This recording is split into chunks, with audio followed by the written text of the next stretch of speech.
closed. And so we started going different places trying to have school, but it just wouldn't work because it was always after hours and it was just bad situation. And so finally I had just gave up on cutting hair. And then one day I got a phone call, and that phone call changed my life because I was able to go back, do some studying, and I went to the state board and I passed the test. First time. And I was so happy. And so once I was able to get over that hump, then I came into another problem. And that was, I still didn't know how to cut hair. So I just decided to start cutting hair at the house. And so I cut some of my friends on the porch, in the house. And then it started becoming a situation where I worked at FedEx and I started getting employees. I started with one customer, and every time somebody seen his haircut, they brought more people. And so after a while, my mom come into the living room, 10 people sitting in the living room, $5 a head. And that's how I got my existence, from just being there and cutting hair. And I didn't know how to cut hair, but I put my all into it. And so it ended up being a situation where I could cut hair and make money off of it. And so it grew from there. That's what's up. So now you charging people $100 a haircut now. Okay. So what were some of the issues that you faced in this industry with your peers, the external and the internal, like? Well, the things that I had problems with all the way from cutting hair is that no one ever took me serious. I'm 6'6". I should be shooting balls somewhere, but I wasn't. I was cutting hair. And so when people got to meet me, they mostly came off of seeing a haircut from someone else. But it was crazy because when they walked into the barbershop and seen me, they would always ask me, "Do you know Lou Jean? Who is Lou Jean?" And I'm like, "I'm Lou Jean." "Oh, you Lou Jean?" "Yeah." "Okay, come on, have a seat." And once I got through with them, it just prospered more. But then I also had problems with different people that I had to work around because they didn't have the same work ethics as me. I had a dream and I had a future ahead of me that I was thinking about the whole time, and I just never felt like that I should just procrastinate. And so I put my work into it, but it made some other peers of mine, they would kind of feel some type of way because I had so much clientele.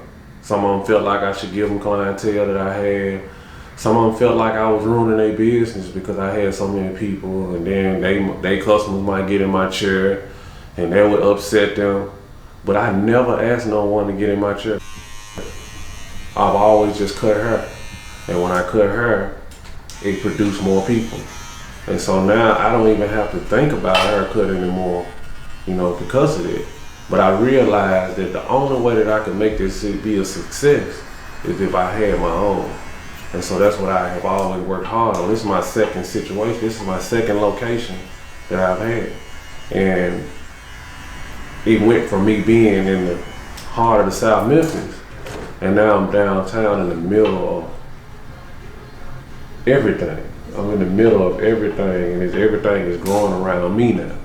And so that's just a special thing for me because I never thought that it would be this. Well, I knew it was coming, but I never thought that it would be that way because so many people told me that it wasn't gonna happen. So many people told me that you can't make that much money off cutting hair. My only person that had my support was my wife. She was always, "Well, Gene, if you think you can do it, do it." And I said, okay. And so with you having that type of support, that helped me to keep pushing forward and not looking back at my past and looking back at the things I went through with other people, because really that wasn't a hindrance to me. It was actually something to help me win, because now I can see people's goods and people's faults. And I knew that would keep me in a great direction because I could take that and I could use it for myself. I could know what to do, and I can know what not to do. And that really helped me out in these times, man.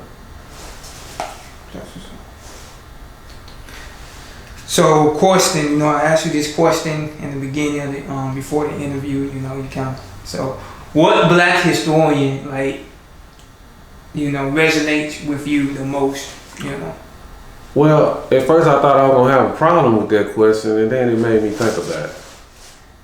Ernest Moore. Ernest Moore is the reason why I'm here today.